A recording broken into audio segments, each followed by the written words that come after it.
What is up, everybody? We're breaking down UFC 275, Teixeira versus Procházka, and we have a pretty stacked card in front of us here.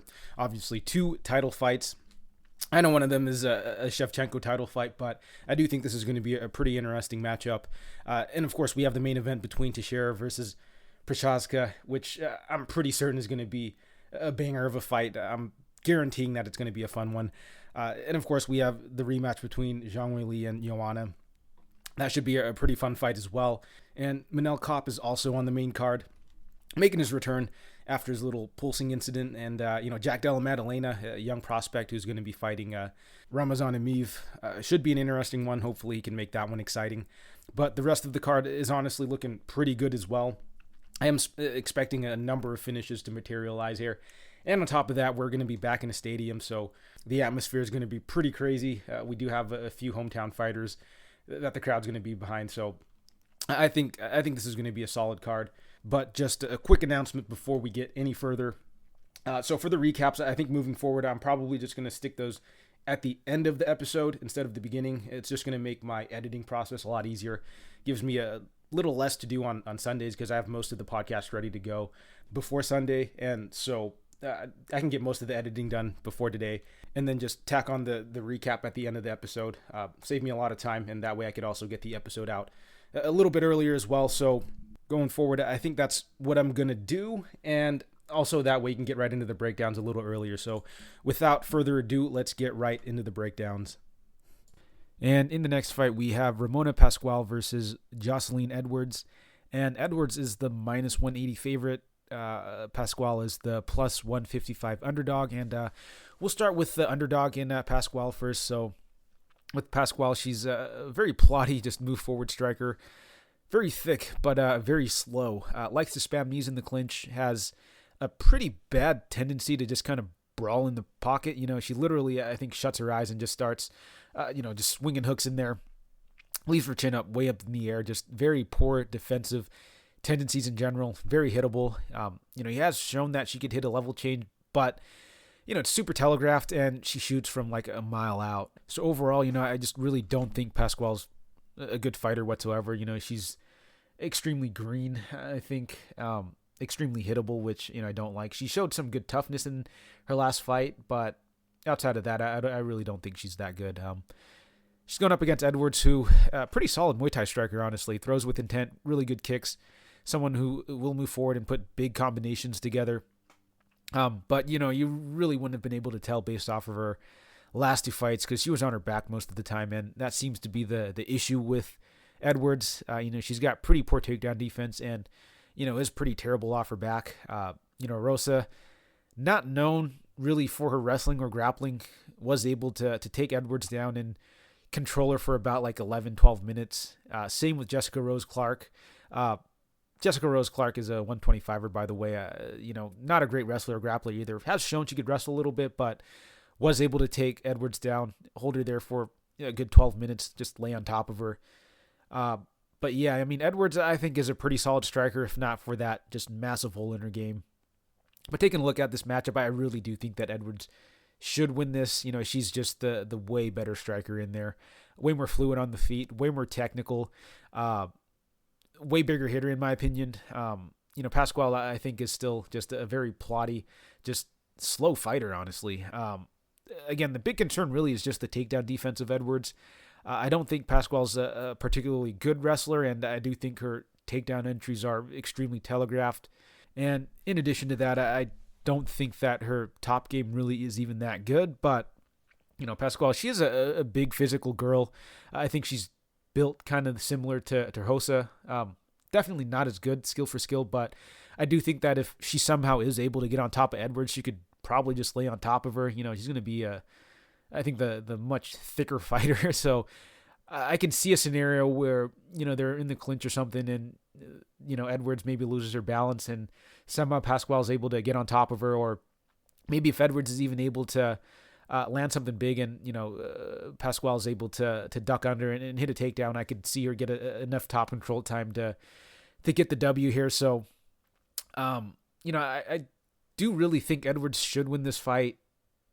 but I just can't really trust her to be able to keep this fight standing long enough to to do so, especially at where she's sitting right now at like minus 180. I feel like, around like minus 130, minus 140, she'd be somewhat playable just because I think she's the much better fighter. But I do think that we're getting to the point where, if Pascual is able to somehow end up on top, she could end up just kind of grinding her way out to a decision. But I'm still going to go with Edwards here. I think she should be able to just piece Pascual up on the feet.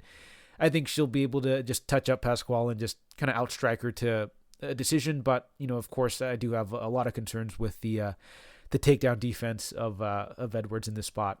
Even though Pascual's, wrestling and grappling really isn't all that good, I can't trust Edwards at this point. So official pick is going to be Edwards. I think Edwards likely gets the decision. As we saw from Pascual, she could take an absolute beating. That chick is tough. So I think it's going to go to a decision. I'm going to go with Edwards by decision.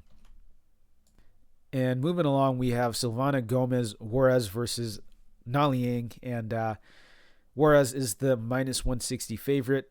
Liang is the plus 140 underdog. And I think this is a pretty straightforward fight here. Pretty low level, if I'm being honest, but I do think it's pretty straightforward. So we'll start with the underdog in Liang. So she's a grappler through and through. I think the game plan is very clear from her. She starts very aggressively and is generally looking to get her grappling going really quickly. She legit goes all out, just creating scrambles, trying to look for the sub. And, on the regionals, she's, aggressively trying to get the fight to the ground. She's hunting that armbar. And, we saw it in her debut against Carnelossi as well, where she had a massive cardio dump early in that fight. And it looked like she might have had Carnelossi hurt a little bit early.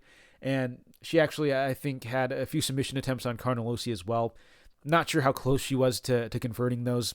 Probably not. Carnelossi's absolutely jacked in there. I couldn't see her arm barring her. But, she was absolutely spent after that first round, though. Her corner had to pick her up to carry her to the stool. And, she got finished shortly in the second round. So, yeah, she's someone who is going to go aggressive in that first round. And she's going to be going up against Juárez, who does appear to be a very heavy hitter, primarily a striker. And, coming into the UFC, I had a bit of skepticism as to her power. She's fought some very low-level competition.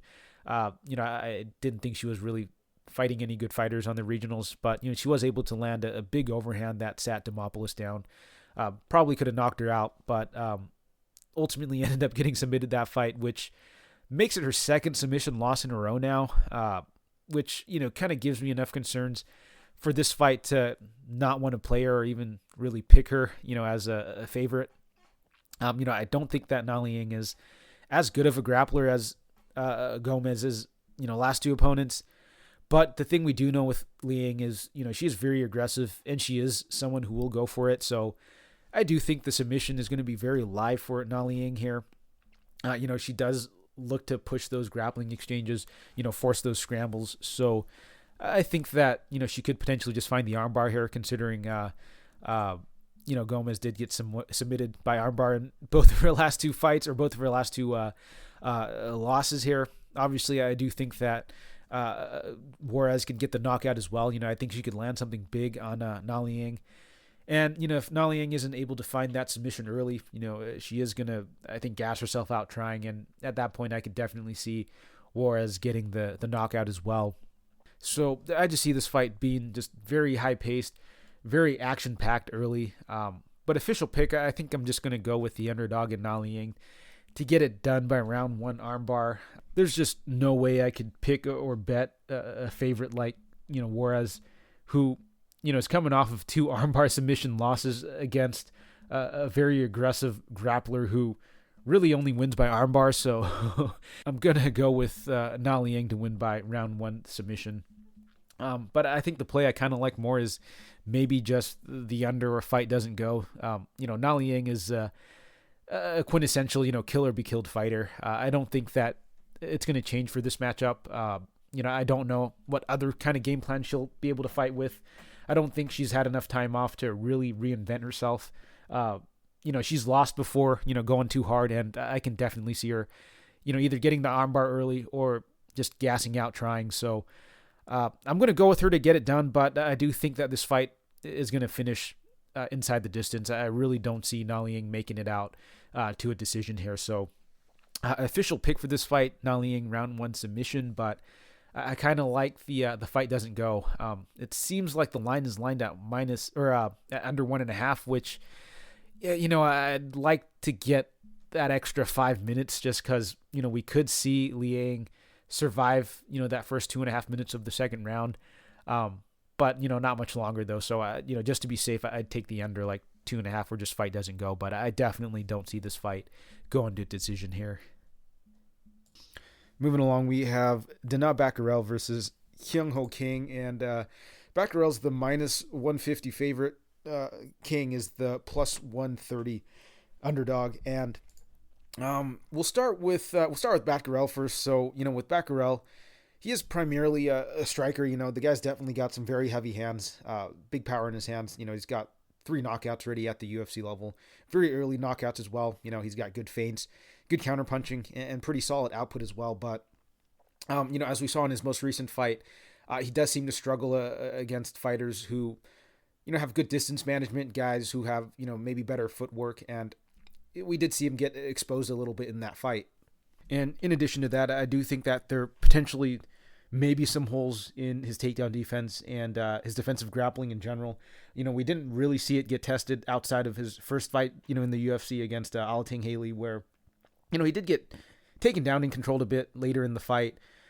But, that was a fight where Alateng Haley didn't really, get the wrestling and grappling going until a little too late into the fight. And, outside of that, we just really haven't seen Batgerel tested there, since then. So I do think that in this matchup, it can be something that King is going to be able to exploit, because King, he is a pretty persistent wrestler, a grappler. His striking I don't think is terrible, but it is a little rudimentary, pretty straightforward, honestly. He's got decent leg kicks and a jab that he stays busy behind, but generally he's looking to get this fight to the ground, where he's a bit more of a control grappler. He's got good timing on the level change, and once he's on top of you, he really does look to prioritize staying on top. He will work the ground and pound, and he will try and find a submission if it presents itself, but if not, he's content to really just lay in your guard and stay busy just enough so that the refs don't break it up. And taking a look at this matchup, I definitely feel that is something that King can do to win this fight. Obviously, the style that King implements isn't super fan-friendly or judge-friendly. The fact that he's gone to this many split decisions just goes to show you that, some judges really don't seem to score all that top control time, very well. But for this matchup, I do think that, he can definitely hit takedowns. On the feet, I kind of favor Batgerel a little bit more, just because, the guy will move forward and throw volume, and he does throw with heat. So, anything that lands is definitely going to get a reaction, from the crowd, from the judges. And I do think that's going to score a little better than what King is doing. But, King, he does have, pretty good timing on that level change. He's got decent footwork and distance management, which, could give Batgerel some troubles. And, I feel like if Batgerel does overextend a bit or, get a little off balance, I think that King could probably just duck under, hit a level change, and get some top control time off. Batgerel, he did do an okay job, defending takedowns and working his way back up against Alateng Haley. But, I just don't think Alateng Haley's nearly at the level of, grappling that, King brings to the table here. So this is a pretty weird fight. It's going to be kind of dependent on, just what the judges are scoring in there, I think. I do think that Batgerel's probably going to land some big shots, maybe, early in the rounds. But, I do think that once King is able to hit a takedown, he's going to be able to just control Batgerel and put him on his back for the remainder of the round. Obviously, I think that Batgerel is live to just bomb King out of there early. As we've seen, the guy's just got tremendous power. But, King, he's shown, pretty good defense in there. I don't think he's really been put in too much trouble on the feet. So I do think that King's going to be able to survive long enough to hit takedowns and likely just, grind out a decision here. And he may even be able to maybe get a submission. I really don't know how the submission defense of Batgerel is going to look like, but King isn't someone that is aggressively hunting submissions, right? Unless Batgerel just, slips up or makes a mistake. I just don't see I just don't see King, really trying to lock in a submission here. So I'm going to go with King. Likely by decision. I could see him maybe dropping around in there, maybe even, win a split decision, honestly. But yeah, I just see him getting like maybe 7 or 8 minutes of control time and just winning a very uneventful fight. But yeah, I'm going to go with King by decision. I just think that he's going to be having a little more success implementing his game plan than Batgerel. So give me King by split decision. And in the next fight, we have Jake Matthews versus Andre Fialho. And Fialho is the minus 165 favorite. Comeback on Matthews is plus 140. And we'll start with the slight favorite in Fialho first. So, with Fialho, he is riding a bit of momentum coming into this fight. And even prior to his, UFC debut, he was on a nice little 4-fight knockout streak. Makes his debut against Pereira and actually has a really solid first round. Even wins that round, I believe, on all 3 judges' scorecards. But gasses out like he's prone to doing and ultimately loses the fight. And, not going to knock him too much for that. That's a really tough fight to make, in your UFC debut. And, on top of that, Pereira, I think, matches up with him pretty well. But, after that fight, Fialho is able to bounce back and get a couple of knockout wins. Overall, just a very fun fighter to watch. The guy's definitely got power in his hands. Likes to move forward, pressure opponents. And, he's someone who's not afraid to get hit, which, is good because he is somewhat hittable.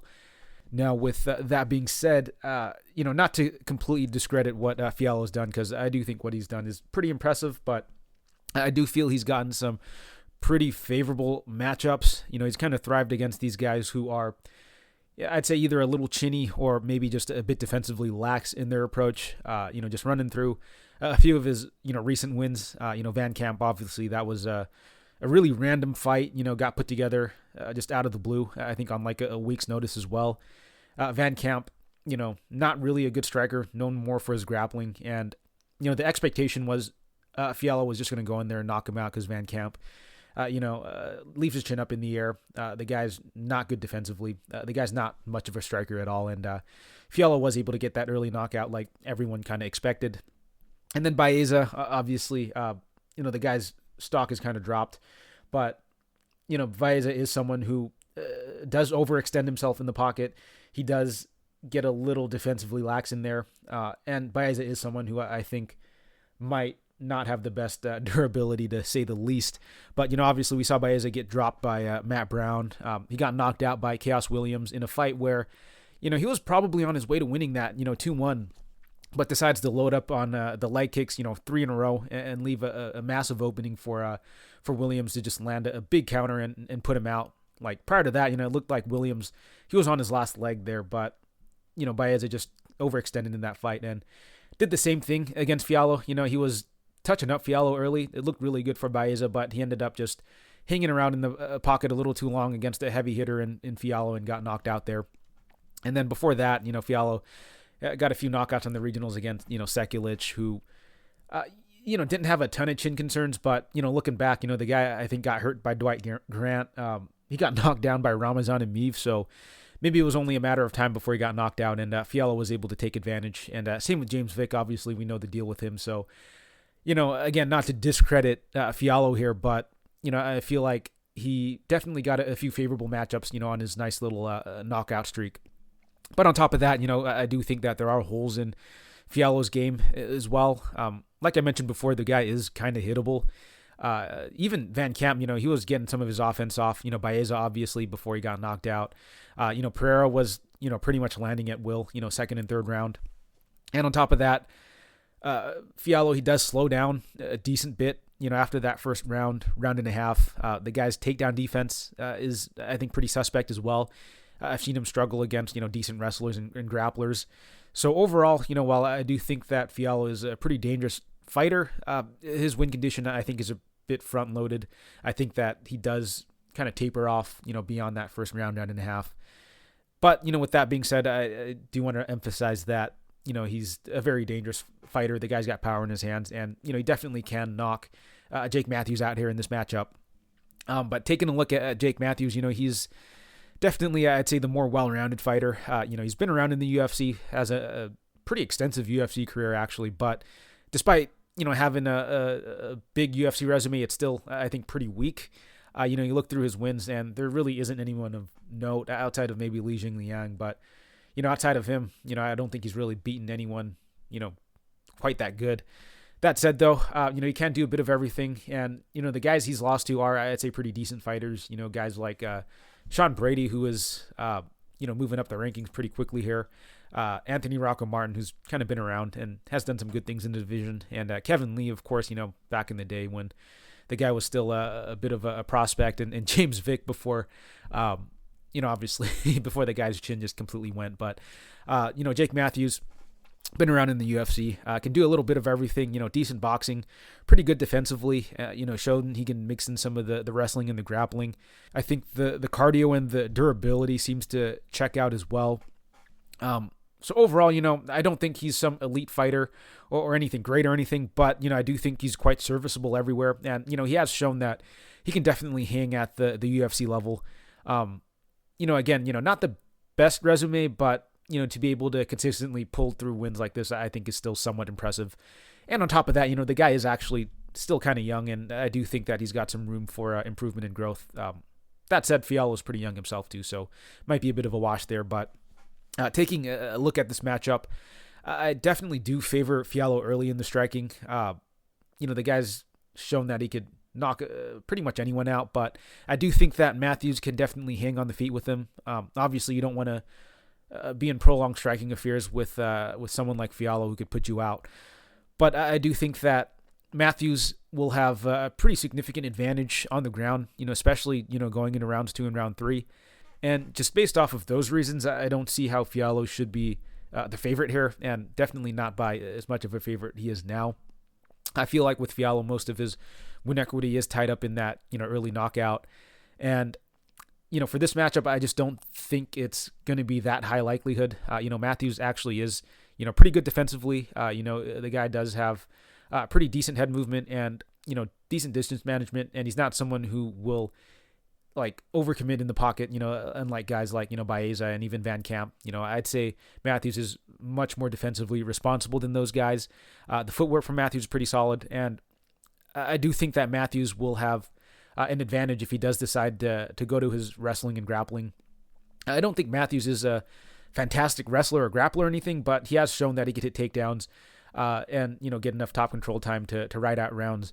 And I do think that if Matthews is able to survive that first round, get some of that wrestling and grappling going, he can definitely start to wear on the cardio of Fialho a bit and kind of just take over in that second and third round. We saw Fialho kind of struggle a bit with the grappling. I'm blanking on the fighter's name, but I think it was over in PFL. He got taken down and controlled, ended up losing that fight. So for those reasons, I definitely think that Matthews can probably have some success with his wrestling. Obviously, I don't think Matthews is as good of a wrestler or a grappler, but I do think that Matthews is good enough on the feet to be able to hang and stay safe and be able to eventually mix in the wrestling to close out rounds and win on the scorecards here. So, I definitely don't think that Matthews should be an underdog here. I feel like at worst it should be about a pick 'em. And honestly, I think Matthews should be the favorite here. I just think that if he's able to make it out of that first round, there's a very good chance he wins those second and third rounds. So yeah, I'm going to go with Jake Matthews here to win by decision, 29-28. And I do think this fight likely goes over since I am going with Matthews here. I think that most of the finish equity is going to be with Fialho. I think that if anyone's getting knocked out, it's probably Matthews early. But Matthews, he has shown pretty good durability. I don't think he's been finished, but it was more so I think via submission and also by ground and pound. Not so much him getting knocked out cold or anything. So I think if anyone's getting a finish, it's probably Fialho early. Maybe Matthews late if Fialho gasses hard, but I don't think Matthews is like a crazy pace machine or anything. So I do kind of favor this fight to slightly go over because I am picking Matthews here to win. So I'm going to go with Matthews here. Matthews by 29-28 decision. And in the next fight, we have Hayisaer Maheshate versus Steve Garcia. And Garcia is the minus 145 favorite. Come back on Maheshate is plus 125. And we'll start with the underdog and the UFC debutant in Maheshate first. And I'll just keep it short and sweet here. I honestly don't think Maheshate is UFC caliber. I don't think he's a good fighter at all. He seems to be maybe a decent athlete. The guy's, I'd say, pretty tough and does seem to have good size for the division. But outside of that, I think he's a very limited fighter. I think he's very green. I think that his game overall is extremely unpolished. I don't think his fight IQ is particularly great either. He seems to have maybe a decent kicking game, but really not much else outside of that. The guy was getting lit up on the Contender Series. And, I remember watching this fight live because I don't usually watch the Contender Series live. And, man, I was thinking this guy is pretty bad. He's going to get lit up, at the UFC level. And the only reason he really won that fight is because his opponent gassed out in that first round, looking to get him out of there. And I guess I will give Maheshate a little bit of credit here. He did land that jump knee a few times, actually, made a good adjustment there. But, even in that second round, it was a very close round up until he landed that knee, which was, I'd say, near the end of the round. So that was a fight he very easily could have lost 29-28, even though his opponent completely gassed out. But, I will say this, his opponent, Estremadura, whatever, kept dunking into it. The guy ended up eating like 4 or 5 knees to the face, and Maheshate still wasn't able to get him out of there. How do you knee someone 5 times in the face and still not get the finish? And I think it kind of just showed the greenness of Maheshate in that fight. He had Estremadura on the ropes most of that fight. Going into the second and third round, the guy was completely gassed, and he wasn't doing anything to really apply the pressure or pick up the pace or anything. And kind of just ended up coasting to a bit of a decision win. So overall, I'm just not really sold on Maheshate whatsoever. He pulled off a big upset win, but I don't think the guy's really any good. And on top of that, he's just fought some really, really low level of competition. Overall, I just feel that he's a bit overrated coming out of his big upset performance, but he's going to be going up against Garcia, who, it's kind of hard to get a great read on the guy because, he's been jumping all over the place in terms of, the weight class. He's fought as low as 135. He's had some fights at 140, 145, and even 155. The guy misses weight a lot too, so I don't know what to make of this guy. But stylistically, he is a pretty aggressive striker, likes to move forward. Seems to have a bit of power, but that seems to be at like 135 where he's just a massive size bully there. Even at 145, I'd say he's still pretty big, but, at 155, even though he's got the frame for it, the measurables are definitely there. The guy's like 6'1". It just doesn't look like he's quite filled out that frame yet. He's still a bit flabby at 155. We saw him in his most recent fight against Charlie Ontiveros, and, both guys were technically, about the same size. I think Ontiveros was actually a little taller, but we just saw that Ontiveros was way more shredded, whereas, Garcia still seems to have a bit of that, flab on him. But at 135, the guy's absolutely shredded.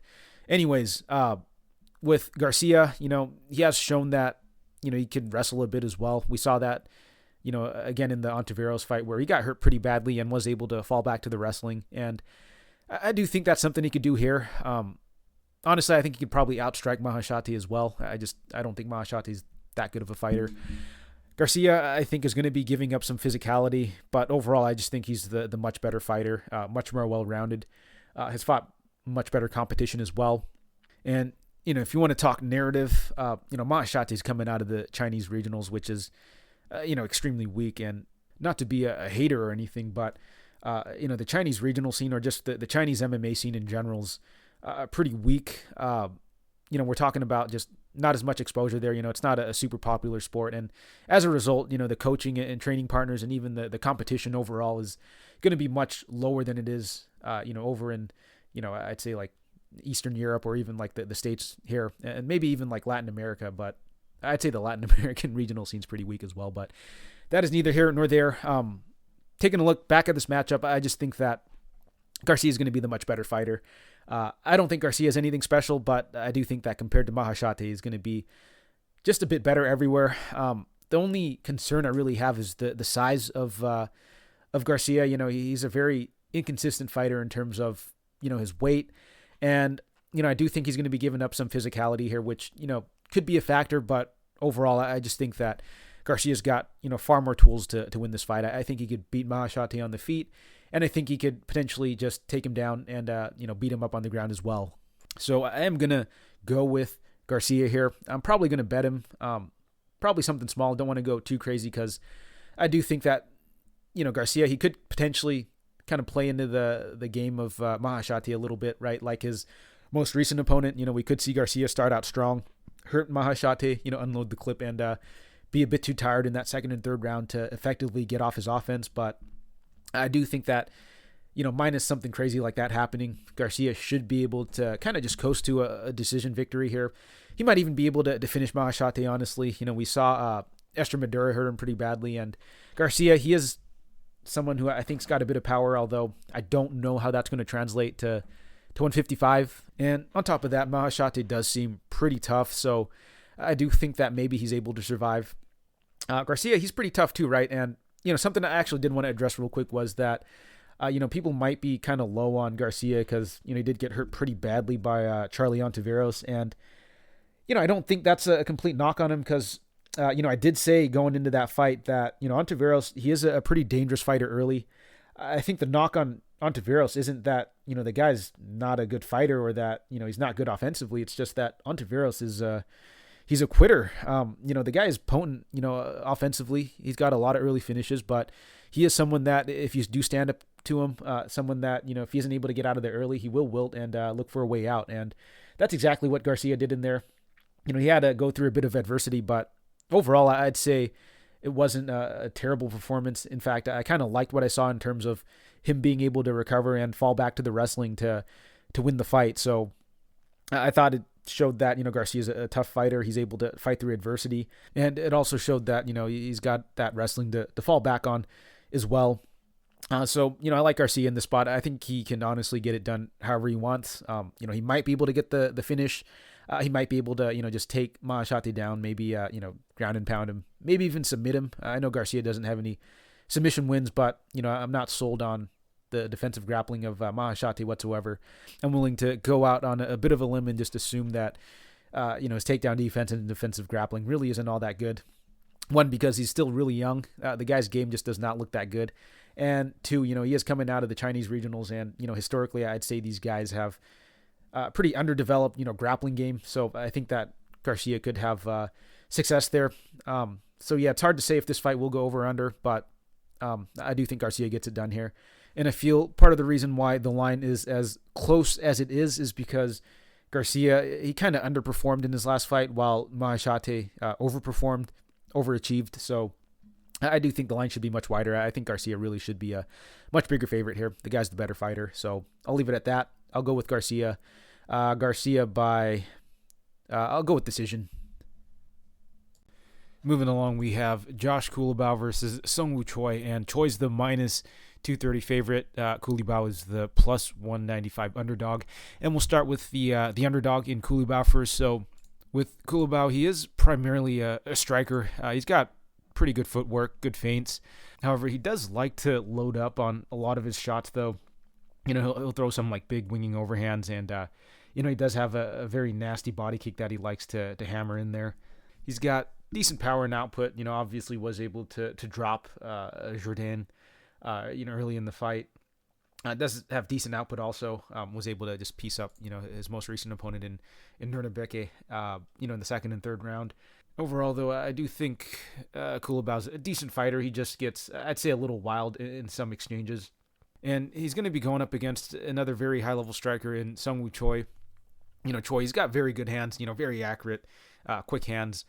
Does seem to have a bit of zip in his shots, a very sneaky kicking game as well. He likes to mix it up and then, go to the head. Historically, where Choi really has struggled, though, is against grapplers, guys who can, take him down and just out-grapple him. We saw that in his, in a few of his fights, actually, early in his career, against Evloev and Tucker. Really no shame in that, two guys who I think are solid fighters. And then most recently, we did see him kind of slip up against Caceres as well. He was doing good work on the feet, but Caceres was able to take his back standing and eventually find the choke. But in terms of just the striking, though, Choi was looking really good. He had Caceres hurt pretty bad in that first round, and I do think Caceres is a pretty good striker. And Choi obviously was able to get the knockout on Erosa as well early in the fight, and did just outstrike Zalal as well. So for this matchup, I definitely do think that Choi is just going to be the more technical striker. I do think that in a largely striking affair, I do have to favor Choi because, one, he's going to have the measurable advantage. The guy's taller, longer reach, and I just think he's overall the bigger guy in the division as well. And on top of that, I think Choi's just the much more dynamic, much more technical striker. He does a good job of, firing those straight shots, the jab, 1-2. Whereas with Culibao, he is a little more loopy with his punches. So I think that in a lot of these exchanges, we're going to see Choi be able to beat him to the punch. And, being the longer guy as well, I think he's going to have a better time, seeing the punches come his way from Culibao and have a better time, fighting at distance.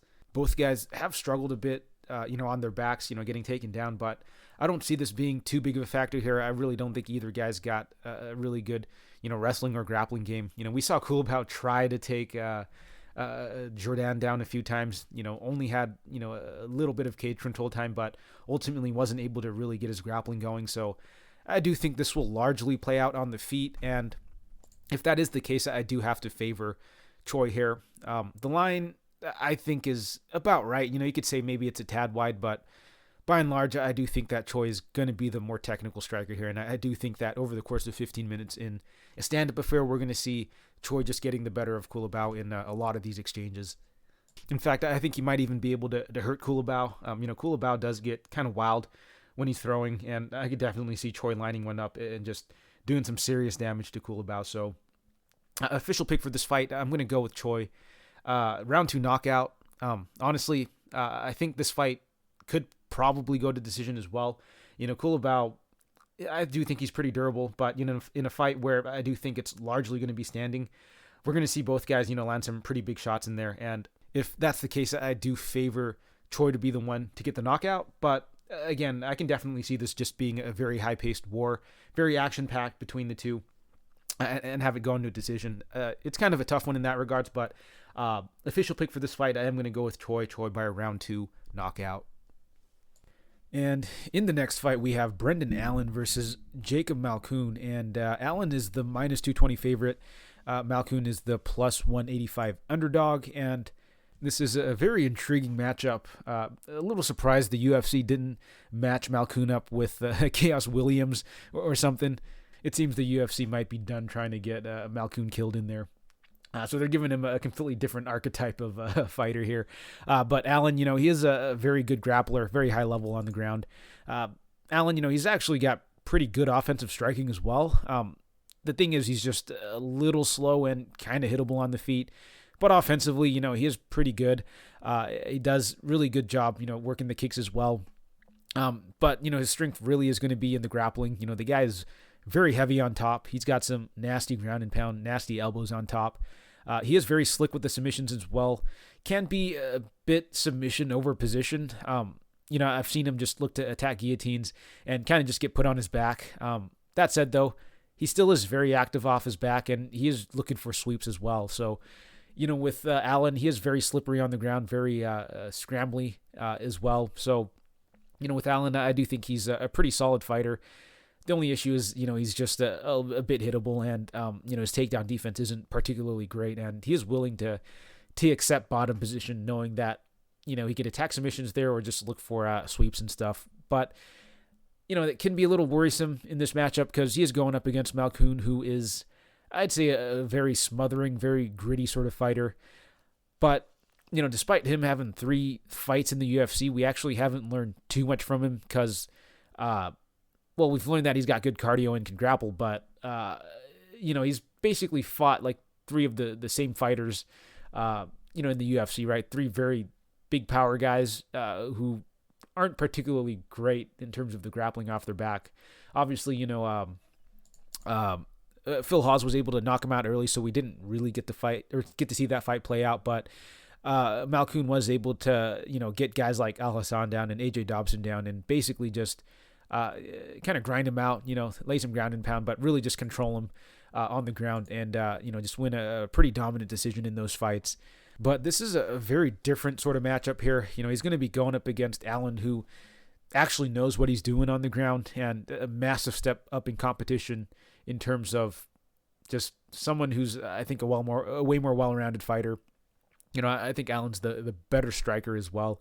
But Malkoun, he is supposedly the BJJ coach at Rob's gym, Rob Whitaker, and I don't know how that's going to translate here. We haven't really seen him up against a UFC level grappler, so by default I kind of have to side with the guy who's a lot more proven in Allen.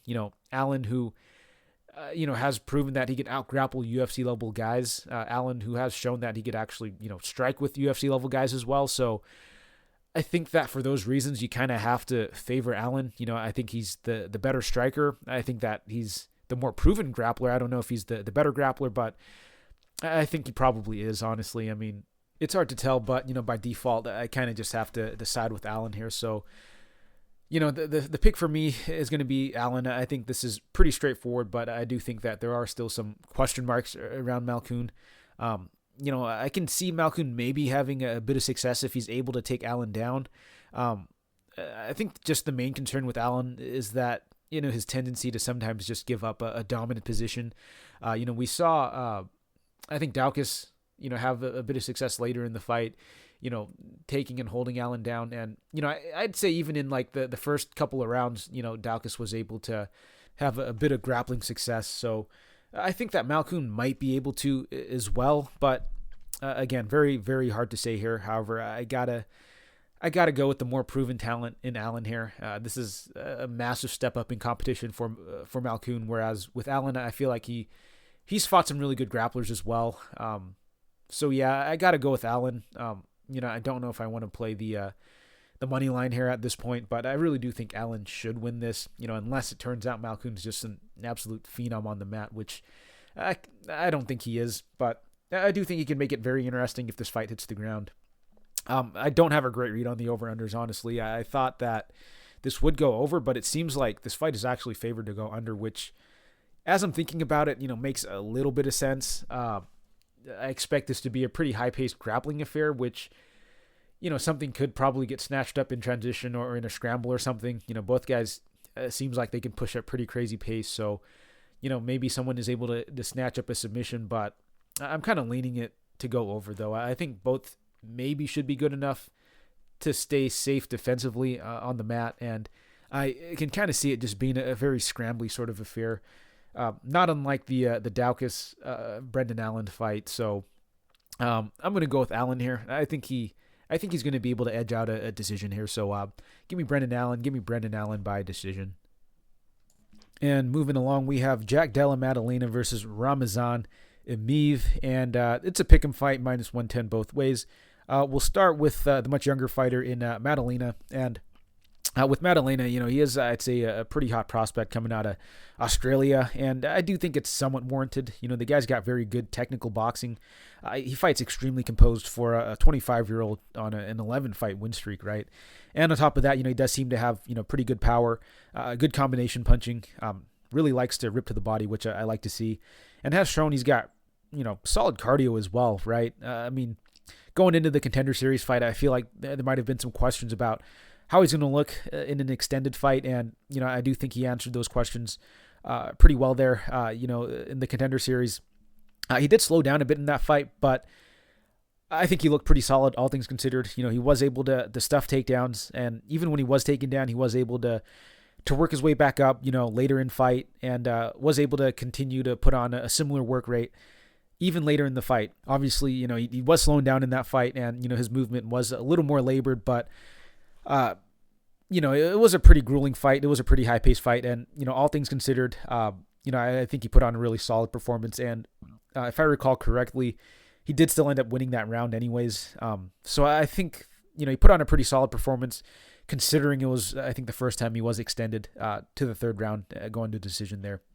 So overall, I do think that Maddalena's got a pretty bright future in the UFC. I think this is a very interesting matchup because Emeev, he's kind of made a career out of just beating guys who aren't quite UFC caliber. And, his style, I think, is pretty straightforward. Emeev is someone who will look to kind of slow the fight down, implement his wrestle-heavy style, and just rack up control time and win minutes. But the issue with Emeev is, he's very low volume on the feet, and the guy is a bit of a wall install, lay and pray sort of fighter. He fights with very thin margins. He doesn't really seem to put a stamp in fights. And he's, again, had some pretty weak UFC competition, right? He's, again, made a career out of just beating, I'd say, like maybe solid regional guys, but I don't think he's really beaten anyone good. But taking a look at this matchup, this definitely still is, I'd say, a pretty big step up in competition for Maddalena. But, on the feet, I still do favor him a bit more. I just think that Maddalena is going to be the much more technical boxer. He's going to have, way more volume. He's also going to be the heavier hitter.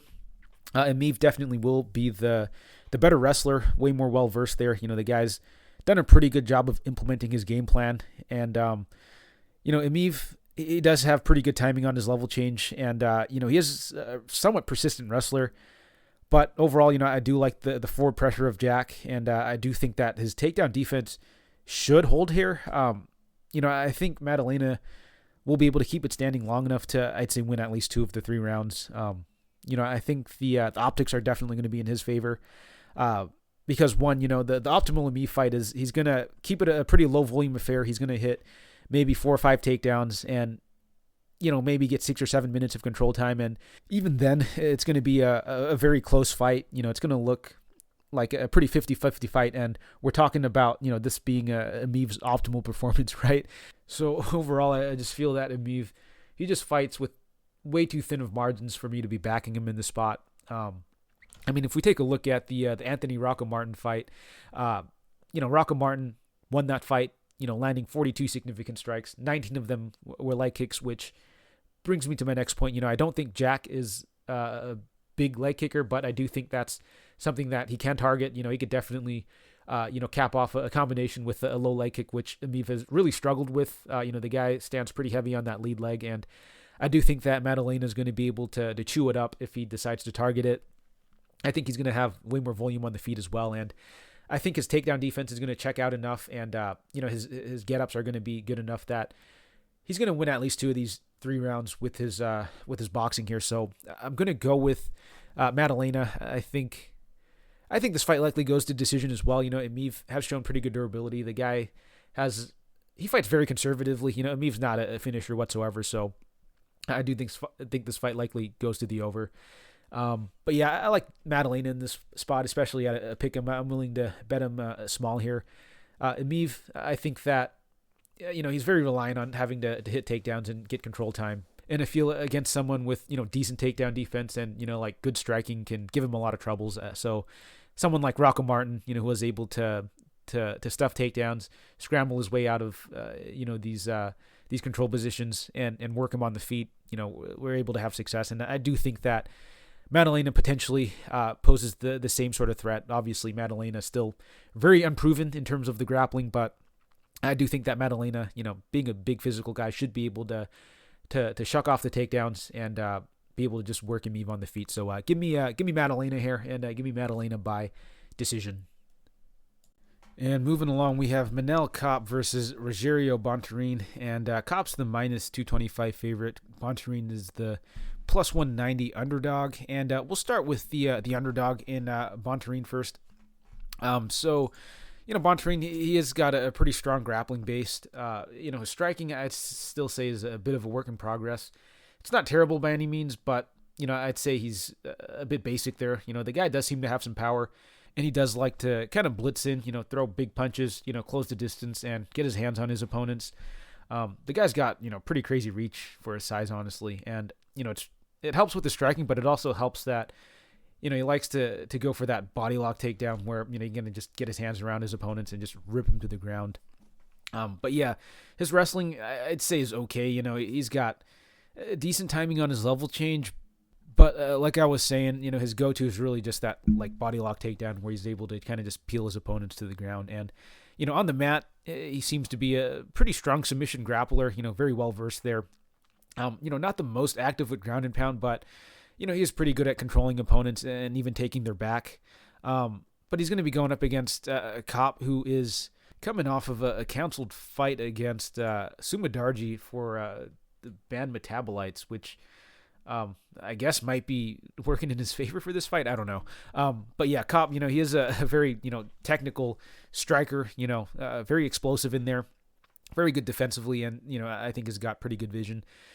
Of course, the criticism with Kape is, he can be a bit low output. He is, I'd say, a bit more of a counterpuncher, someone who likes to sit back, make his reads, and kind of just capitalize on openings. And, if sometimes that opening doesn't appear, it could lead to him having, a bit lower output. But I do think he'll have plenty of opportunities to land clean here. Bontorin, I don't think, is a fantastic striker. And, those big shots that he likes to throw, I think will lead to, some counters from Kape. But, for this fight, it's going to be a very different stylistic fight from, his fight from Sumadarji, obviously. Bontorin, much more grapple heavy in his approach. And with Kape, there definitely are some, I'd say red flags when it comes to his takedown defense and get-ups. Obviously in the UFC, we did see him drop that first round to Nicolau.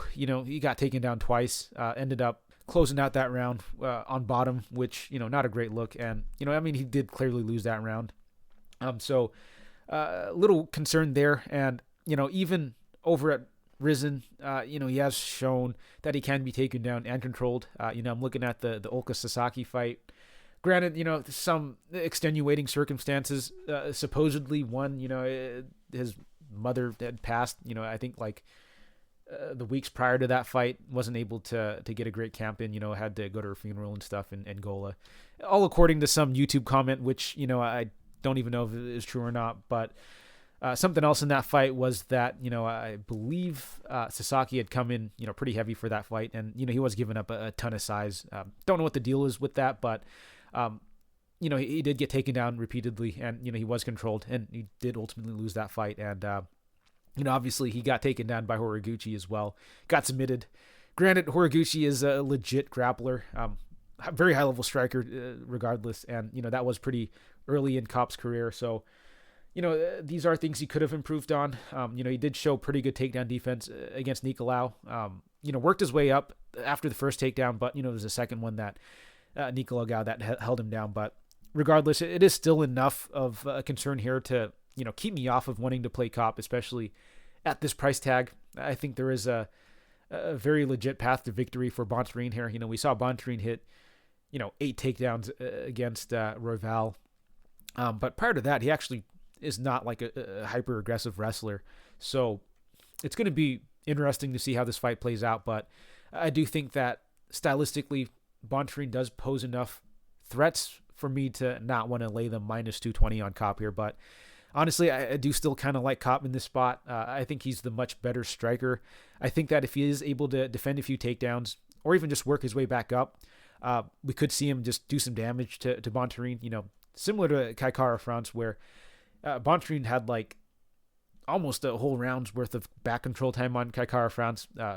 Kai Kara France was able to work his way back up, and he was just pouring it on as soon as he got back to the feet, and he did land some pretty clean shots on Bontorin, and I definitely think that Kape could pull it off as well, right? I think Kape is a much quicker, more explosive striker than Kai Kara France, and I think he could land some bombs on Bontorin and knock him out. So my official prediction for this fight is going to be Kape round 1 knockout, but I don't know if I'm going to play the money line here. Unfortunately, I'm going to be rooting for Kape, but I think in terms of money line, it's probably dog or pass, just because I do think that Bontorin could have some success, with the takedowns. Bontorin, he is a very big, strong, physical guy, and I could see him just repeatedly taking Kape down and holding him there and getting enough control time to win a decision here. So I'm going to lay off the money line, but my official pick is going to be Kape by round 1 knockout. I think that there's going to be a big gap in terms of the striking on the feet here. So I think Kape finds the button. I think he knocks Bontorin out, but probably not going to bet him though. Would be happy to just sit back and watch this fight. But official prediction, Kape round 1 knockout. And in the next fight, we have the rematch between Zhang Weili and Joanna Jędrzejczyk, and Weili's the minus 170 favorite. Joanna is the plus 145 underdog, and I do think this is a somewhat straightforward breakdown, just because I think this fight is going to play out somewhat similarly to the first fight. Obviously, I don't think that it's going to be maybe as high octane as the first fight. That first fight I think was a bit of a lightning in a bottle situation. I think both fighters are going to be a little more composed in this fight. They're probably going to be a bit more reserved in their output. I think they're going to have a bit more respect for each other striking at this point. They went through a 5-round war, and I don't think it's going to be. I don't think this is going to be a 3-round version of that fight, but hopefully I'm wrong. That fight was really really fun fight to rewatch, and I hope they bring it, but I'm not expecting it to be anything crazy like the last fight. But taking a look at this fight, we'll start with Joanna first, who is, coming off of a pretty long layoff, actually. Hasn't fought since their first outing, which was over 2 years ago now, which I'd say is pretty significant.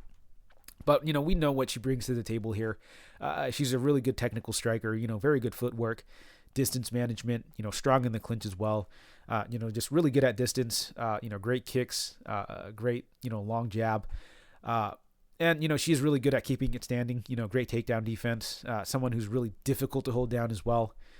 I really don't know what else to say about her. She's an elite level striker, probably the best striker in the history of the division.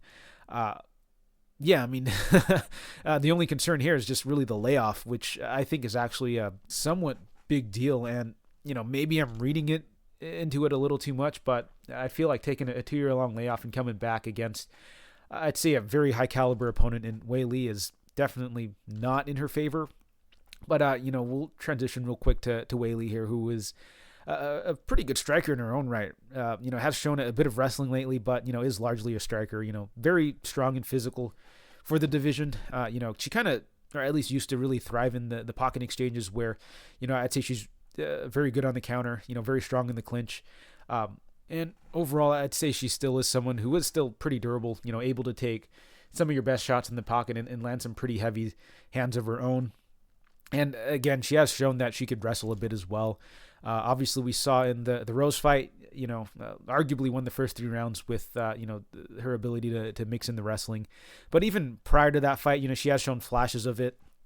Taking down opponents and kind of just controlling them. I think she did that against Torres, just off the top of my head, but against a few other fighters as well. But taking a look at the matchup here, I do think it's still going to play out pretty close just based off of their first outing together. Obviously that was a very close affair. Could have gone either way, honestly. But, going into that first fight, I honestly thought that Joanna would be a pretty tough stylistic matchup for Weili. I thought the speed and the footwork and the distance management and kicks would just give Weili way too many troubles on the feet. I thought that Joanna's experience and, how well-versed she is in the clinch would kind of neutralize a lot of the physicality that, Weili has had in the clinch as well. But, obviously that fight played out extremely close. Both had their moment in that fight. But, the strengths that I thought Joanna would have in that fight didn't really materialize. Obviously she had success there, but I think Weili did a really good job of answering the kicks, with her own and also countering really well as well, right? She was landing that counter right pretty much at will. Anytime Joanna threw a lazy leg kick, Weili would just blast her down the middle. And, I feel like a lot of people had kind of written off the hematoma. Like, if it wasn't for that, Weili wouldn't have won in that, Joanna was landing the way better shots or something. But, obviously, that hematoma wouldn't have formed if, Weili wasn't just blasting Joanna with those, heavy right counters. So, I don't know, man. I thought that fight was pretty close for what it's worth. Anyways, back to this matchup. I do think it's going to play out pretty closely. Obviously, like, I was saying, not as high paced as before. I think both fighters are going to be a lot more measured.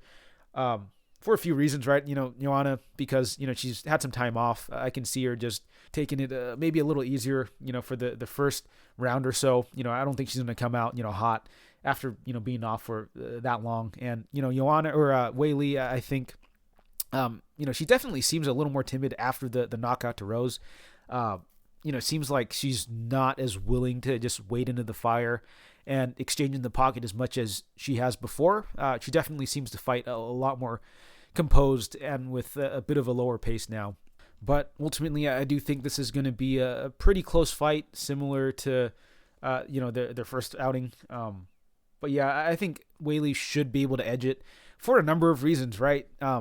One, I think that, the ring rust could potentially be an issue for Joanna. She is an elite level striker, so, it might not strike or it might not affect her, but, even if it marginally, has an effect where, she's also traveling to Singapore here. So, we could see that first round be a little slow for her. Maybe she needs that first, few minutes to get her footing. And if that happens, she'll have to win the next 2 rounds, which, this being a 3-rounder, I think may benefit Weili a little bit more. But, just for those reasons, I slightly lean Weili a little bit more. But outside of that, Weili's also had, 2 camps since then, has shown a few extra wrinkles in her game, has shown a little more willingness to wrestle. Whereas with Joanna, we don't really know what she's been up to these past 2 years. So, I think that the activity is going to be in favor of Weili. And, if you're a stats guy, the rematches do tend to favor the winner of the first fight. Even more so if we're talking about one fighter being the betting favorite, and it definitely tends to favor the younger fighter as well. So, by the numbers, I think the odds are kind of against Joanna here. But obviously that doesn't paint a full picture. You got to look at the stylistics and stuff. And, just based off of their first fight, that was very close. So I can kind of see the argument for, Joanna being the value side. And I do think she's the value side. But, overall, I do think that Weili should be able to edge it. And if we want to talk narrative for a second here, this is, technically going to be a home fight, for Weili. It's in Singapore, but there's going to be like a massive contingent of just Chinese, fans there who are probably going to be behind Weili. They're going to be cheering her on. They're going to be cheering when she lands the shots. So I think that's probably going to sway the judging a little bit as well. She's going to be, not traveling much. So overall, I think that a lot of it kind of points in favor of Weili. First fight being really close, I think what kind of pushes it over the edge is, the activity, the fact that Weili's kind of shown a few more wrinkles to her game. I don't think that she's going to have massive wrestling success, but, in a pretty close striking affair, if she is able to land a takedown and even secure like maybe, 10, 15 seconds of control time, it could be enough to sway the judging, especially if the crowd is, going nuts when she's doing it. So I think that, while there might be some value on the Joanna line based off of how close that first fight was, I think that all these other factors kind of sway it in favor of Weili. So I'm going to go with Weili by unanimous decision. I think it's going to be a pretty close affair, but I do have her winning maybe 29-28. So give me Weili by decision. And in the co-main event, we have the flyweight title bout between Valentina Shevchenko and Taila Santos, and Shevchenko's the minus 700 favorite. Santos is the plus 500 underdog. And we'll start with the challenger and the big underdog in Santos first. So, with Santos, she is a pretty well-rounded fighter. She could strike. Obviously, she's got power in her hands. We saw that in her most recent bout against Calderwood, where she was able to knock Calderwood down and basically just club and sub her. But, she showed pretty, good striking, I thought, in her debut and in a few of her other bouts as well. But, she has shown she could wrestle and grapple pretty well. Was able to dominate the likes of, Modafferi and Robertson and McCann pillar to post with her wrestling and her grappling. Her UFC resume overall, still not all that extensive. But, she's beaten some names in the division, and she kind of handled them accordingly. Really, I'd say the only blemish so far in her career was against Mara Borella Romero in her UFC debut, where, she got held up against the cage for a significant amount of time, lost that fight by a pretty thin margin because of that. But, that was her UFC debut, and, Borella Romero, I'd say, is a very physical fighter, and Santos, she did claim, she was a little anxious going into that fight, a little bit of jitters, a bit of pressure to perform, in her UFC debut. But since then, she's looked really solid. So, I'm not willing to just completely overlook that performance, because I do think that that's a part of her game that could potentially be exploited in this fight. But all things considered, I think she's looked pretty solid. She's shown a pretty good skill set. She's a very physical fighter for the division as well. And overall, I think she's a pretty solid fighter. But, she's going up against an elite fighter in Shevchenko, who's just been a really dominant champion in this division for quite some time now. And honestly, I don't even know if I have too much to say about Shevchenko here. She's I'd say just a much better version of Santos, to put it lightly. A very well-rounded fighter. She's got great Muay Thai. Very athletic for the division as well. Good power. She has shown that she could wrestle and grapple. And for the most part, she's been able to just really control where the fight goes in all of her performances. But, if you want to nitpick a little bit, with Shevchenko, and, I feel you kind of have to here, especially when you're laying like minus 700, minus 800 on a fighter like this. One, I guess you could say Shevchenko might be a little low volume. She does start a little slow, but that doesn't really seem to, affect the outcome of her fights too much. She's just better than her opponents by such a large margin that it doesn't really matter. Not to mention, she's going to be the bigger hitter than most of her opponents. So, the slight lack of volume doesn't seem to matter too much here. And, she is able to usually, hit takedowns and stuff to really, secure rounds and dominate fighters. But, I guess the other criticism might just be, overall the division is, I'd say, pretty weak. Like, there's just such a massive gap between her and the number one contender. And, I'd say part of the reason why is just because, Valentina is just on another level in terms of, her athleticism and her, skill and technique.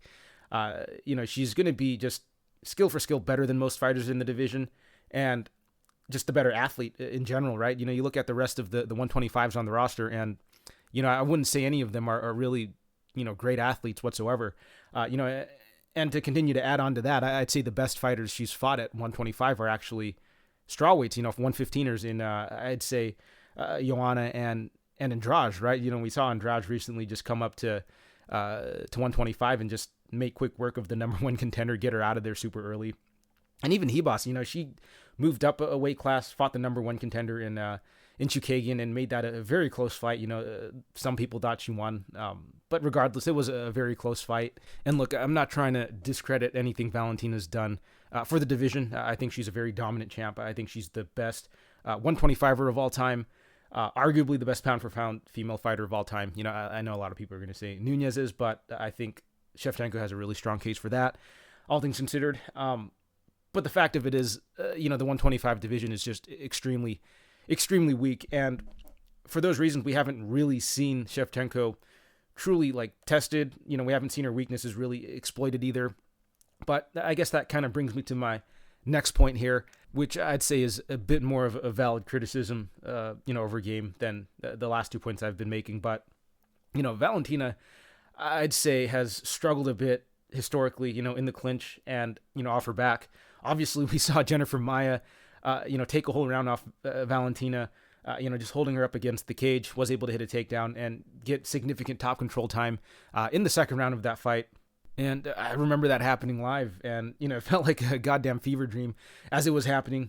I think the whole room was, just in utter shock of what was going on there. Obviously, Shevchenko was able to bounce back in the latter rounds and win the fight, pretty clearly. But, at the time, it was very shocking to see.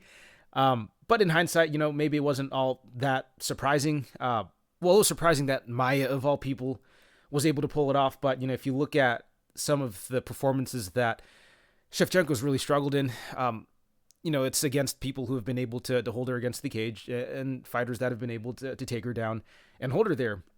Because, if you look back at some of her previous performances, obviously, we saw Nunes have a bit of success, taking Shevchenko down. First fight, arguably, well, I think a couple judges actually scored a 10-8 in that second round.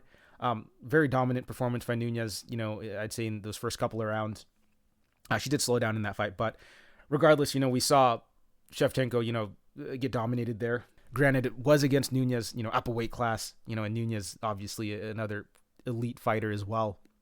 So maybe give her a bit of a pass, but, we saw even against Juliana Pena a while back that, Pena was actually able to get a ton of control time up against the cage against Shevchenko. Obviously, Valentina was able to pull off the armbar, at some point in that second round. But, up until then, it honestly wasn't looking great for Valentina there.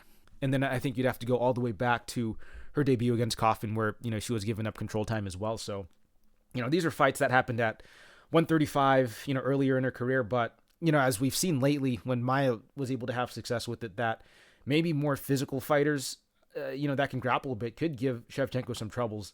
And that's really the only like big criticism I have of her here. But I do think it's a valid concern, seeing as how she's such a big favorite, coming into this fight against Santos, who I think has a potential path here with the wrestling and the grappling. Obviously, I think it's still a bit of a long shot, and I do still favor Shevchenko to win pretty heavily here. But I think for those reasons, this makes it a pretty easy dog or pass fight, in my opinion.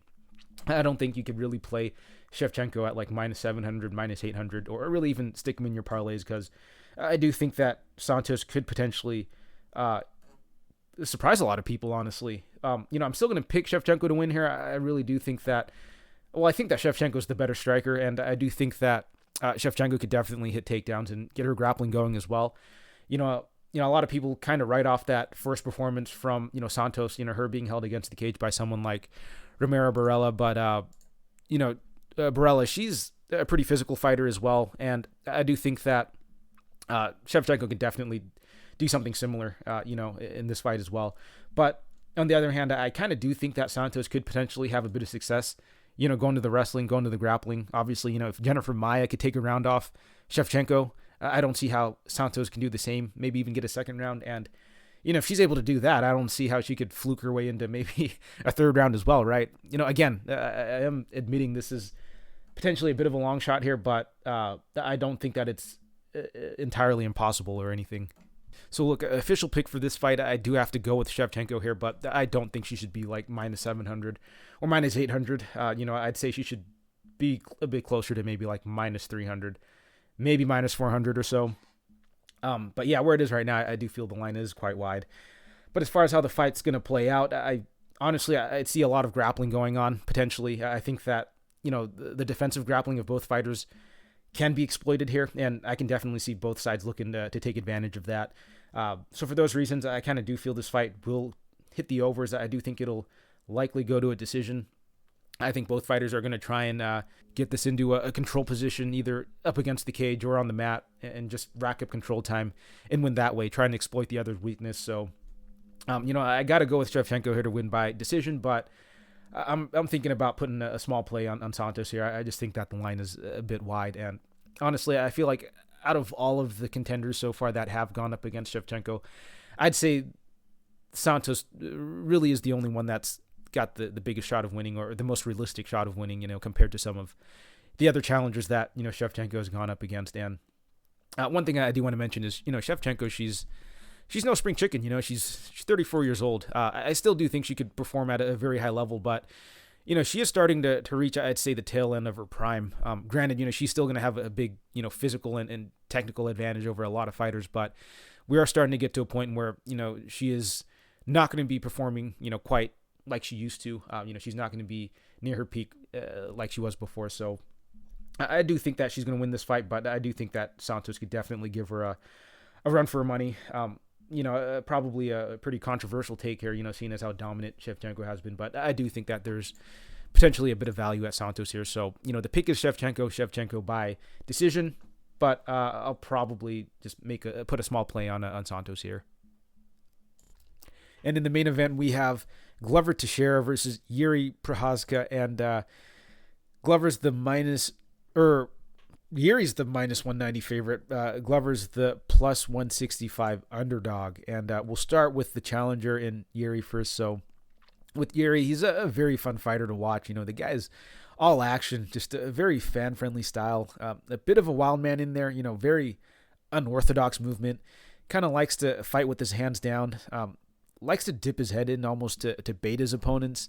But man, he's able to just cut some very interesting angles because of his hands down style and his just very awkward movement. Overall, I just think he's such an interesting fighter to watch. I mean, even his breathing is a little unorthodox, but he does bring a very pressure-heavy style. He's got great timing, and, he's actually really good on the counter as well. The guy's definitely got power in his hands. Obviously a ton of knockouts on the regionals, but, him showing up to the UFC and dropping guys like Reyes and Uzdemir, I'd say is very impressive as well. The guy's got great killer instinct on top of that. So, the guy's just a solid finisher through and through. The guy's all-action fighter who really just does not go to a decision. However, I do have some concerns with some of his defensive tendencies. Obviously, he fights with his hands down. He likes to kind of lean his head into his opponents, which, it could lead him getting knocked out. He's been hurt before. He's getting clipped by Özdemir, and Reyes actually had him hurt pretty bad. He had to actually shoot in on Reyes, and, if Reyes hadn't gone for that guillotine, that fight probably could have played out a little differently. But, I do think that Procházka, he can't leave himself open to being hit, but he also is able to counter on a lot of these openings as well. So it's a very dangerous kind of style he fights with, but he's kind of made it work. On top of that, Yuri, his takedown defense isn't particularly great. Even on the regionals, I've seen him taken down on a few occasions. I remember the Halsey fight where, if you haven't seen that fight, I do actually recommend watching it. In fact, I do recommend watching Yuri's fights in general. The guy's just such a fun fighter to watch. But in that fight in particular, Halsey was able to hit repeated takedowns. But the funny thing about that fight was Halsey kept falling out of the cage as well, which was kind of funny to watch. But, Yuri, I guess he showed okay takedown defense, but, he did a pretty good job of working his way up to his feet and really making his opponent work. And, he eventually was able to get the TKO stoppage, because I think his opponent was just a bit too fatigued trying to take Yuri down and hold him down. But I don't know how that's going to translate into this fight, where, he's going to be going up against I'd say a much better grappler in Teixeira. Teixeira obviously has got very high level jiu-jitsu. The guy's wrestling is, pretty solid as well. His striking, I'd say, is still not that great. I mean, he's getting a bit older and he's slowing down as well, but, it's serviceable for someone who's been around the sport as long as he has and as old as he is. But, Yuri's going to be clearly the better striker in this fight. Teixeira, his best bet's going to have to get this fight, to the ground, where, he should be the much, much better grappler. But, getting it there could be a bit problematic, because, well, I don't think the wrestling of Teixeira is terrible. It's just that, some of the fights that have gone to the ground recently for him have been, pretty weird. Sometimes it's, his opponent's kind of losing balance and him being able to get on top of them, or, in the case with Santos, I think, Santos had him hurt bad, and, Teixeira, he did show really good toughness and resiliency and heart in that fight, was able to get in on a single and eventually work the takedown. But, a bit of a caveat for that fight is that Santos, a bit of a smaller light heavyweight, and, takedown defense for Santos, not particularly great. On top of that, Santos was coming off of, the double knee surgery, where he probably really wasn't working the takedown defense. Even in the Anthony Smith fight, where he was able to get the ground and pound finish, Smith, he had Smith hurt, and, he was able to get on top of Smith that way. Even in the Ion Cutelaba fight, that was really weird, right? It looked like he might have slipped, like Cutelaba might have slipped, and then Teixeira just got on top of him and choked him out. So, very unorthodox ways for Teixeira to get the fight to the ground here. And, I don't know if he's going to be able to pull it off here against Yuri. Yuri, he is a big, strong guy who has shown, decent get-ups. So, yeah, it's kind of weird in that regard. But, for this matchup, I kind of do think that Yuri is going to be able to get it done here. Glover, he's had a very nice run. The guy has been, pretty undervalued in his run as well. But I just don't see Yuri letting him off the hook like some of these other guys have. I think that Yuri, he's going to be able to do some work on the feet, and I could see him seriously hurting Teixeira in this fight. Like, I think he's going to be able to rock and knock down Teixeira, and I just don't know if the grappling is going to be able to bail Teixeira out in this spot. I don't think he's going to be able to hang on to a single and work his way to the mat here against Yuri like he did against Santos. Yuri, I think, is a much bigger, more physical guy. On top of that, Yuri's probably going to be raining down some nasty elbows, and if he is able to knock Teixeira down, I don't think that he's going to be afraid to jump into the guard of Teixeira and just start raining down ground and pound. Teixeira, he is a very good grappler, but I don't think he's particularly dangerous from his guard. Like, we've seen guys take him down and kind of just control him before and stay safe. I'd say Teixeira is a much more dominant topside grappler than he is when he's on bottom. And so I think that if Yuri just kind of jumps into his guard and just starts elbowing him stuff, I don't think he's going to get like insta subbed or something. So I just think that if Yuri is able to get Teixeira hurt, he's going to be able to get the job done there. I think he's going to be able to follow up and get the eventual TKO stoppage. So I'm going to go with Yuri by round 2 knockout. I just don't think that he's going to let Teixeira off the hook, but I could be wrong here. I've definitely been wrong about Teixeira in pretty much all of his last few fights. I didn't think he'd be able to get it done, but the guy's just on an incredible run right now, and was able to get the title as well. So I would not be surprised whatsoever if he was able to get Yuri down and just pound him out or submit him. But I just have a feeling the run ends here for him, unfortunately. So I like Yuri in the spot, but I don't know if I want to play the money line just because this is by far going to be the best grappler that Yuri's gone up against. He has shown, okay takedown defense and good get-ups, but like I said before, we just don't know how he's going to look against, a legit grappler like Teixeira. So, for those reasons, I can't really bet him at like -200. I think the props are really where it's at. If you like either side, you could probably just take them to win inside the distance, get better odds on it. I have a hard time seeing this one go the distance as well. Yuri, he's just an absolute finishing machine in there. And, if he doesn't get the finish, I can see Teixeira being able to pull off a submission later in the fight if, he goes a little too hard hunting the finish. So I really do like this fight to not go the distance. I can see, early finish for Teixeira or early finish for Yuri. And I could see an early finish for Teixeira as well, man. I could see a finish happening at any point in this fight. Earlier I do favor Yuri a bit more, but later in the fight I could definitely see Teixeira start to wake up like he usually does and start to maybe get some of his grappling going. So the pick for me is going to be Yuri by round 2 knockout TKO. But I think the play is probably fight doesn't go. So give me Yuri by round 2 knockout. And that will do it for this episode of the podcast. We just broke down the full card for UFC 275, and like I mentioned earlier, we are going to do the recap now. So without further ado, let's get right into it. So previous card, Rosenstrike versus Volkov. Kicking off the prelims, we had Aaron Blanchfield versus JJ Aldrich. So I did end up taking a small shot on Aldrich by decision. It was at a pretty ridiculous number at around like +700, +750 in certain books. Felt like I had to take a shot there. And, honestly, Aldrich did look pretty good up until she got submitted. Of course, we do know Blanchfield is a very slick, very dangerous submission grappler. But, Aldrich, I think, did a great job of keeping it standing early in the fight. And I thought that line was, tremendous value. Not really upset about it whatsoever. So moving along, Rinat Fakhretdinov versus Andreas Michailidis.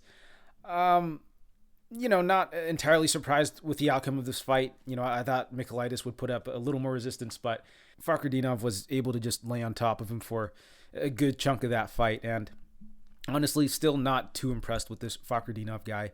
But moving along, Jeff Molina, Zhalga Zhumagulov. And this was a fight, we definitely got away with one here. Although it was a fight I did hedge on because the more I thought about it, the more I felt the physicality of Zhumagulov, might have been a factor. On top of that, this is actually a pretty decent step up in competition for Molina. So initially, I only had a money line play on Molina, and I do want to be clear, I got him at around like -150, which was not a great bet anyways. But the line was getting even more ridiculous, throughout fight week. But yeah, I did have a money line play on Molina, but also just hedged with Zhumagulov by decision. Also fight ends in split decision, and also the fight goes to decision, just because ultimately I did feel this fight was going to go to a decision at a pretty high clip, and I thought that it would be a pretty competitive fight because Zhumagulov is actually a decent fighter, and Molina is taking that step up in competition. The initial read was that the output and the pace of Molina would take over comes the second and third round, but just after seeing the weigh-ins and stuff too, there was just like a noticeable like physicality difference between the two, and I thought that would be a bit of a factor, and it kind of was. We saw Zhalgas have a lot of control time. It just seemed like the more physically stronger guy, and it definitely seemed like the punches he was landing much bigger too. But ended up being a pretty close fight. Zhumagulov definitely was the side, and honestly, just happy to have come away, cashing a few bets from this fight. But moving along, Johnny Munoz versus Tony Gravely, and so I did have a couple of units on Munoz here. I thought, he'd get his grappling going and, maybe he'd find a submission later in the fight, but just an absolutely pitiful performance from Munoz, if I'm being honest. I did say his striking was pretty bad. Didn't think it was this bad. I mean, the guy just kind of looked lost on the feet. And, the finish that came from it wasn't even, Tony landing a bomb. It was just Munoz diving right into an uppercut. Like, he literally, walked into his fists and, rocked himself and eventually got the stoppage. So, very, very bad look on Munoz's end. And, I was seeing some takes on, people saying Munoz's striking's coming along and that the guy's, got serviceable striking. But I did not see that whatsoever. Even in his fight against Jamie Simmons, it looked pretty bad, honestly. And, I don't know how he's going to deal with guys who could, stuff a takedown moving forward, but yeah, he's definitely going to have to improve his wrestling a lot or, just work on his striking like nonstop. But, terrible look for Munoz. But yeah, we move along, man. Nicholas Stolze, Benoit Saint-Denis ended up taking just a small poke on Stolze by decision. I thought that maybe he'd be able to stuff some takedowns, keep it at distance and get the striking going. But obviously that didn't happen. And Saint-Denis was able to pretty much just impose his will and get his grappling going, find the eventual sub in round 2. Moving along, Damon Jackson, Dan Argueta. So this was a fight I kind of just barely looked into.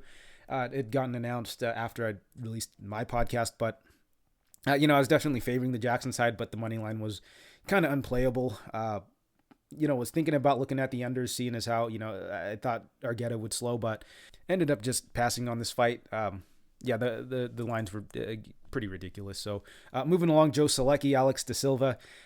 Did have a couple units on De Silva as well. Honestly, pretty weird fight. Not too upset with the bet itself, but, how the fight played out was, a little weird, honestly. And obviously I'm going to have a bit of bias because, I was on the De Silva side, but I felt it probably should have been a draw. But on the other hand, he did give up a ton of control time in that second round and really wasn't able to get much of his offense off. But I feel under a lot of normal circumstances, he probably could have gotten a 29-28. But who knows, I don't know how much him digging his toes into the fence would have affected, the actual outcome of the fight. But regardless, I don't think it was a terrible bet. Selecki or De Silva, I think, gave a great account of himself, considering he was a decent-sized underdog. But moving along, Felice Herrig, Karolina Kowalkiewicz. So another fight I didn't really want any part in, with these fighters who are, kind of, aging out and haven't looked too great. I didn't really want to put any money on it. So moving along. Alonzo Menefield, Askar Mazarov. I had the unders in this fight parlayed. Also took a small shot on Mazarov to win in round 1 as well.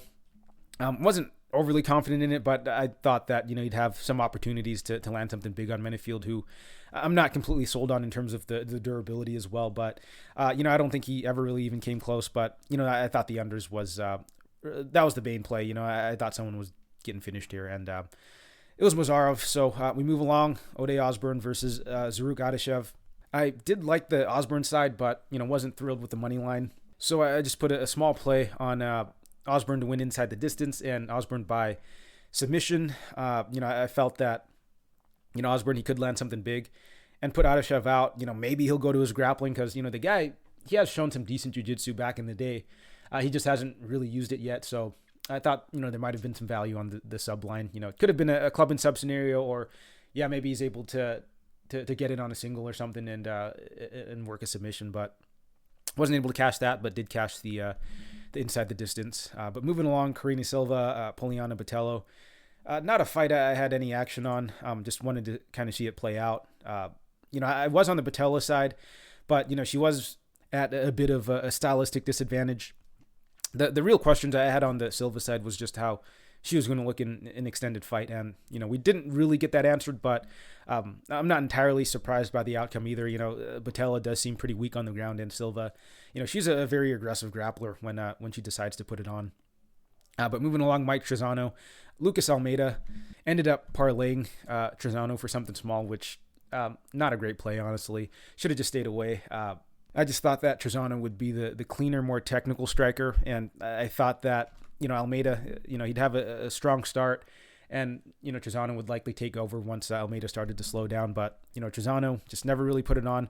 Outside of just landing that left hook, he really did not have anything, and honestly, just a terrible bet overall. But we move along. Dan Ige, Movsar Evloev, and this was the biggest bet of the night for me, the play I was the most confident in, and, not a crazy take or anything, obviously. The guy was a decent-sized favorite, but got in on him early and just max bet him. But, yeah, I mean, it's really solid performance by Evloev. I think we all expected him to have wrestling success, but honestly, I was really impressed with how he was just tooling Ige on the feet as well. But yeah, just a solid all-around performance from Evloev. Had the fight completely under control, and Ige, did not look great, honestly. It's going to be tough to see where he goes from here. I think he's like maybe fringe top 15 at this point. Maybe not even. I feel like Ige, he's been on a bit of a downtrend. He's gotten some, favorable matchmaking that's, gotten him a number next to his name. But I think he's on his way out in the sense that I don't think he'll be able to hang with legit top 10, top 15 guys going forward. Still a solid fighter, but I think he does need to step down in competition. But lastly, Alexander Volkov, Jairzinho Rosenstrike. I ended up passing on this fight. I just wasn't super confident on either side. Was pleasantly surprised with Volkov in this fight, honestly. His ability to kind of hang in the pocket, take some of Jairzinho's strike and then, return and counter.